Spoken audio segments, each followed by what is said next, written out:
ঘুরে যাচ্ছে যে কি হচ্ছে, এগুলো কেন হচ্ছে, এতটা রাত গেল। এবার হচ্ছে ওইভাবে তাকাতে হচ্ছে কিনা, আর মাথাটা না আমার ঘুরে যাচ্ছে। কত ভয়ঙ্কর একটা রাত গেছে। জোরও কালকে দীপ ঘোল বানিয়ে নিয়ে এসেছিলো দইয়ের, একটুকু আমার ঘুম ভাঙেনি, এত গভীরও ঘুমিয়েছি। আর গভীরে ঘুমানোর কারণটা তোমরা একটু পরে জানতে পারবে। খুব সুন্দর করে, ওকে না বলা কাজ যদি মানে ও নিজে থেকে যদি করে তাহলে খুব সুন্দর করে। চিরুনিটা রেখেছি একটাই কারণে, না হলে আমি এক ফোঁটা ঘুমাতে পারতাম না। কাল রাত থেকে আমার এক ফোঁটা মানে এক চিমটিও চোখ বন্ধ করতে পারিনি, সেটা অবশ্যই জানতে পারবে। আর ওর জন্য নিয়ে এসেছি দই, তো দইটা খাওয়ার জন্য ডাকছি, তো ওইভাবে বসে আছে, না ওরও খাওয়া ঘুম আছে না কোনো কিছু, সবই জানবে। চুল এই কি যে বলছি, ঘুমের ঘোর আছে তো এখনো। চুল টুল আর আঁচিয়ে তোমাদের সামনে এলাম না, আছি সেইভাবে আসলাম। তো জাস্ট মানে এবার উঠিয়ে ক্লিপটা দিলেই হয়ে যাবে। হয়তো 1 ঘন্টা বেঘরে ঘুমিয়েছি, 1 ঘন্টা, তার বেশি হবে না। চিউনিটা দেখতে পেলে হয়েছে। চিউনিটা যদি সঙ্গে না নিয়ে রাখতাম, ওকে ভয় না দেখতাম, তাহলে অতটুকুটাও আমি ঘুমাতে পারতাম না, আর ওইও ঘুমাতো না। আমার মনে হয় ও ওই সময়টুকুটাতে ঘুমিয়েছে। কালকে খুবই বাজে একটা রাত গেছে, মানে এক কথায় ভয়ঙ্কর একটা রাত গেছে। জোরও কালকে না 1 সেকেন্ডের জন্য এক জায়গাতে বসছে, না মাথাটা নিচে শুয়াচ্ছে, না ও ঘুমাচ্ছে। শুধু গোটা ঘর শুধু হেঁটে বেড়াচ্ছে, একটু বসছে, মানে সেকেন্ডের কাটা সেকেন্ডে যাচ্ছে না, আবার উঠে দাঁড়িয়ে পড়ছে। গেট খুলতে বলছে, বাইরে যাবে, মানে ছাদে যাবে। এবার ছাদে তো কাজ চলছে, মানে আজকে হয়ে গেল কাজ শেষ, খাওয়া দাওয়া আজকে ছিল। তো ওর গেট খুলছি না, এই ঘরের গেট আমাকে খোলা রাখতে বলছে। মানে এই জিনিসগুলো তো মাথাতে আসে না, যে সব কিছু আমি তোমাদের সাথে শেয়ার করি, সব কিছু ক্যামেরা বন্দি করি, এগুলো না মাথাতে আসে না। ওই মুহূর্তে তো আসবেই না মাথাতে, যে কি হচ্ছে, এগুলো কেন হচ্ছে, এতটা রাত গেল।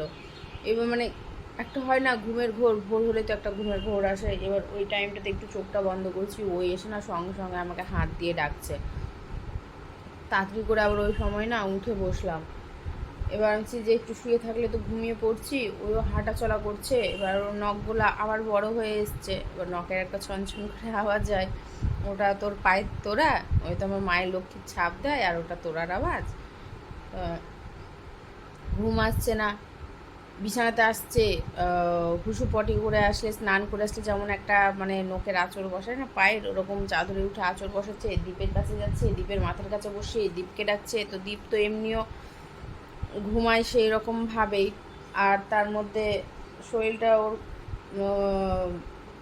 ওই রকম, আবার জ্বর, মানে জ্বর এসছে। এবার দ্বীপকে যাই হোক দুবার ডাকলো, দ্বীপ যতক্ষণ পেরেছে ও জেগেছিল ওর ডাকাতে, কিন্তু আমি তো আর ঘুমাতে পারছি না ওরকম অবস্থা দেখে। লাইট জ্বালাতে বলছে, লাইট জ্বালাচ্ছি, জানলা খুলতে বলছে, জানলা খুলছি। সারাটা রাত এই করেছি কালকে আমি। দিয়ে না পারতে 5:30টার সময় গিয়ে আমি কি করি বলো তো, ওকে একটা জোরে বকা দিই, যে ঘুমা, না হলে মার পড়বে, এভাবে একটা বকা দিই। হ্যাঁ, কান মুলে দিব। মানে আমি পাচ্ছিলাম না, আমার এই জায়গাটা ব্যথা করছিলো রীতিমতো। এই জায়গাটাতে মানে শুয়ে আছি ধরো, আর এদিকে তাকাতে হচ্ছে, ওইভাবে তাকাতে হচ্ছে কিনা, আর মাথাটা না আমার ঘুরে যাচ্ছে। এত একটা বাজে দিন গেছে। এবার সকালবেলাও মানে ওর যে সকালবেলা ভয়টা, তখনই বুঝতে পারলাম যে ও রাত্রে ভয় পেয়েছে। দীপ কালকে বললো চলো একটু হেঁটে হেঁটে চা খেয়ে আসি, বাজার অবধি যাবো আর আসবো। ঠিক আছে চলো, এটা বেশি ভালো হবে, হেঁটে যাওয়াটা, হেঁটে আসাটা। ওই হেঁটে যাওয়ার হেঁটে আসা, কোথাও একটুকুও দাঁড়ায়নি, না বাজারের কোনো কিছু কিনেছি, কেনাকাটা হয়েছে, কোনো কিচ্ছু হয়নি, করিনি, গেছি আর এসছি।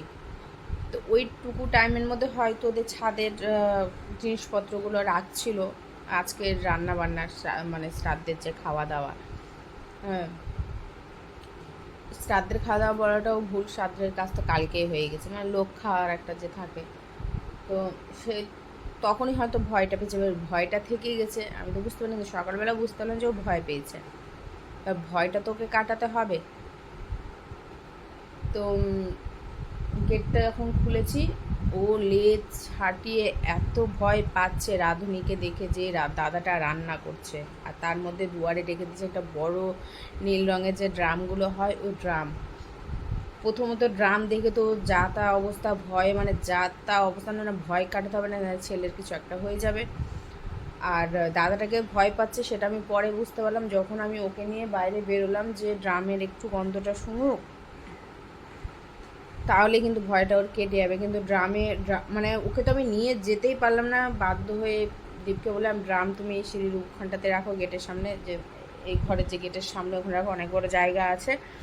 ড্রাম সরানো হলো, ও একটু ছাদ অবধি গেল, দুয়ার অবধি গেল। দুয়ার অবধি গিয়ে যে রাঁধুনি দাদাটাকে দেখেছে আর থাকবে না, ভয়ে অস্থির, হুসু করে লেজ ছাটিয়ে চোখ বড় করে, মানে ঘরে ওই হুসু করতে করতে রীতিমতো ঘরে ওই ভয়ে ঢুকেছে। মানে ভয় কাটাতে হবে। দীপ বলছে ঘরে নিয়ে যা, ওর গলাতে পুরো টান পড়ে গেছে, কীভাবে দাঁড়িয়ে মানে কীভাবে টান মারছে, তুমি আনছি আমি টান মারিনি, ওই টান মারছে। আমি ওকে ভয় কাটাতে হবে, নাহলে ওর অসুখ হয়ে যাবে। ওর তো এক ফোঁটা কাল রাত থেকে ঘুম নেই। একটা মানুষ যদি থাকতো সে হার্ট ফেল করে দিত। আমি ভিডিওটা দীপের কাছ থেকে নিয়ে অবশ্যই এখানে দেওয়ার চেষ্টা করব, দেখাবো। আমি জানি না কত দূর কীভাবে করতে পেরেছে। সকালবেলা বুঝতেই পারছো আমার মুখ চোখ কেমন থাকে। আমি বলছি যে আমাকে দেখিও না, জোরকেই দেখাও।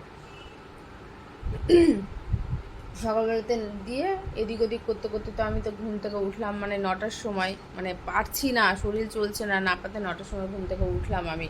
তাও সেরকমভাবেই ঘুমিয়েছি, ওরকম ভালোভাবে তো ঘুম নেই। আর ওইভাবে হেঁটেই যাচ্ছে, বসছে, উঠছে, হাঁটছে, নোকের আঁচড় মারছে, বিছানাতে আমাকে ডাকছে। বিস্কুট খাওয়ালাম, খেলো। টক দই তো খেলো না। তারপরে তো রান্না বান্না যা কিছু হলো ওগুলো তো সব কিছু দেখতেই পেলে, দিয়ে যাই হোক ভাতটা খেয়েছে। দেখছি একটু ঘুমিয়ে পড়ি, না ঘুমালে শরীর একটুকু সাথ দেবে না, না হলে আমারও মানে শরীর অসুস্থ হয়ে আমার পড়তে সময় লাগবে না। কারণ একটাই বিছানা, একটাই ঘর, দ্বীপের জ্বর, বুঝতেই পারছো, এক জায়গাতেই নাড়াচাড়া। এই অসুখটা খুবই বাজে, যেটা হয়েই যাচ্ছে, তোমরা দেখতেই পাচ্ছ, ওর থেকে আমার হয়ে যাচ্ছে। খেয়ে উঠেছি, এবারে দাদা এসছে, বিশ্বজিৎটা মানে নিচের দাদাটা যে ভাড়া থাকে, যার মা মারা গেছে, দাদা এসে খেতে রাখছে। এবার দীপ বাইরে গেছে, বল যে খেয়ে উঠে গেছি দাদা, আমরা বুঝতে পারিনি, ভেবেছি রাত্রে খাওয়া দাওয়া, আমরা খেয়েছি, ঠিক আছে আমি রাত্রে যাব।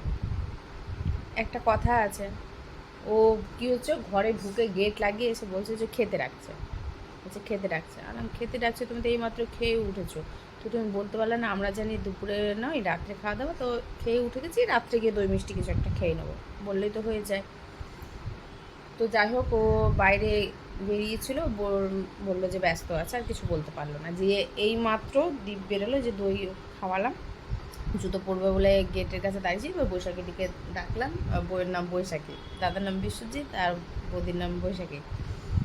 তো এবার বৈশাখীকে বললাম যে বৈশাখী তুই শোনো না, রাগ করো না, আমি বুঝতে পারিনি দুপুরে খাওয়া দাওয়া, জানি রাত্রে খাওয়া দাওয়া, তো খেয়ে উঠে গেছিলাম। এবার দীপ বলুক, দাদা যখন বলতে এসছে, আর ওর মুখে আওয়াজ ছিল না, বলতেই পারছে না যে আচ্ছা দাদা আমি এখনই খেয়ে উঠলাম, বুঝতে পারিনি, যাও রাত্রে একটা কথা আছে না, বলছে হ্যাঁ, আচ্ছা বলেনি। পরে বলতে গেল তো দাদাকে দেখতে পাইনি, আর ব্যস্তও ছিল বললো, তো আর বলতে পারিনি। তো তুমি রাগ করো না, আমি রাত্রে যাচ্ছি, তোমার যেটা হয় দই মিষ্টি যেটা হবে তুমি আমাকে দিও, আমি খেয়ে আসবো। তো বলছে দই মিষ্টি খেতে হবে না, তুমি রাত্রেই খেও খাবার। আপনার যাচ্ছে ঠিক আছে। জিনিসটা খারাপ দেখায় না, মানুষটা ডাকতে এসছে। ও চিরুনির ব্যাপারটা বলতে গিয়ে থেমে গেলাম না, ওই চিরুনি নিই বলে আমি শান্তি মতো হয়তো 1 ঘন্টা ঘুমাতে পেরেছি না, বলতে পারবো না। 5:30টার সময় উঠলাম, তো ওই টাইমটা বলতে পারছি না। আর 2:30টার মধ্যে আজকে খাওয়া দাওয়া সব কিছু কমপ্লিট হয়ে গেছে। ঘুম এসে চিৎকার করছে, আচ্ছা আওয়াজ দিলাম, ও থামলো, আবার ঘুম এসে আবার চিৎকার, আওয়াজ দিল, থামলো। এমন জোরে একটা চিৎকার দিয়েছে, গেট খুলে বাইরে গিয়ে, ওখানে গেটটা ভিড়িয়ে দিয়েছিলাম, ঘরের গেটটা, না আপাতত চিরুনি হাতে নিয়ে আমি যদি আর একটা আওয়াজ দিই, এটা দিয়ে তোকে আমি এমনভাবে পিটানি দিব যে তুই বলে, ওই চিরুনিটা আমার এই যে বালিশের কাছে এখানটাতে রেখে, ওই আমার পাশে ওখানটাতে ওই শুলো, মানে একদম বালিশের সোজাসুজি ওই শুলো। ওই যে আমিও ঘুমালাম, দীপ তো ঘুমিয়ে গেছিলো, ওই জায়গায় ফোনই দেখছিলো, আমি জানি না কখন ঘুমিয়েছে, মানে তার আগে বললাম না ঘুম ভাঙছে, ঘুমাচ্ছি, তার মধ্যে ও ঘুমিয়েছে।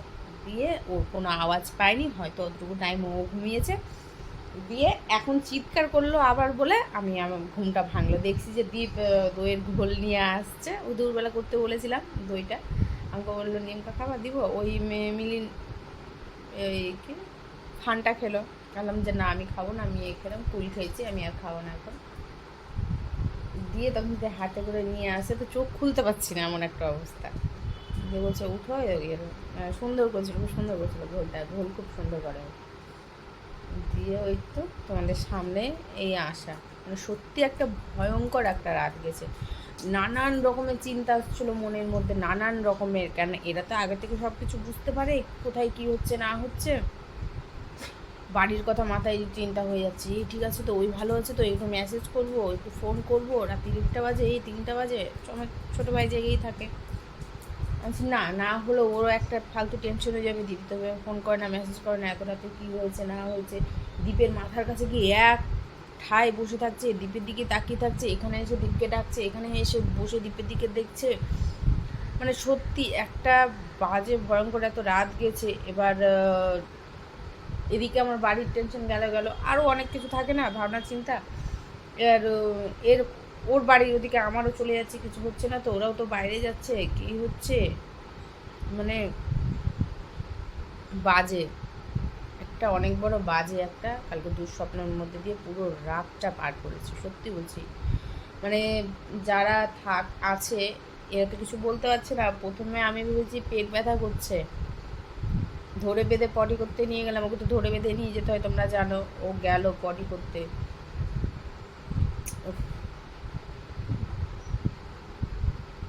কি বলবো, যাই হোক চলো, এটাই জানাবার ছিল, তার জন্য আজকে আর একটু আমি সময় পাইনি কোনো কিছু করার, জানো তো, সত্যি কথা বলতে কোনো কিছু সময় পাইনি যে ফোনটা অন করবো, তোমাদেরকে ছোটো ছোটো করে সব কিছু দেখো। মানে শরীরে এনার্জি ছিল না, ফুর্তি একটা থাকে না, সেই ফুর্তিটা ছিল না শরীরে, ইচ্ছে করছিল না যত তাড়াতাড়ি খাওয়া দাওয়া করে ঘুমানো যায়।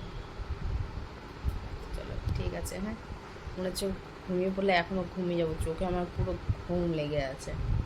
আজকেও রাত্রে কী করবে জানি না।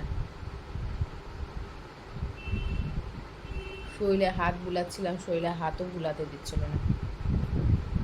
শুনছি তুমি, তুমি এখন ভালো আছো? তুমি ভালো আছো এখন? দইটা খাওয়ালাম চামচ দিয়ে, এদিকে দেখো, দেখো বাবা, এদিকে দেখো, আমার দিকে তাকাও। আর ছাতার মাথায় এত একটা বাজে গরম পড়েছে যে কি বলবো গো, কি বাজে গরম পড়েছে। সবে মার্চ মাস পড়েছে, এখনো তো কত মাস বাকি আছে, কি যে হবে বুঝতে পারছি না।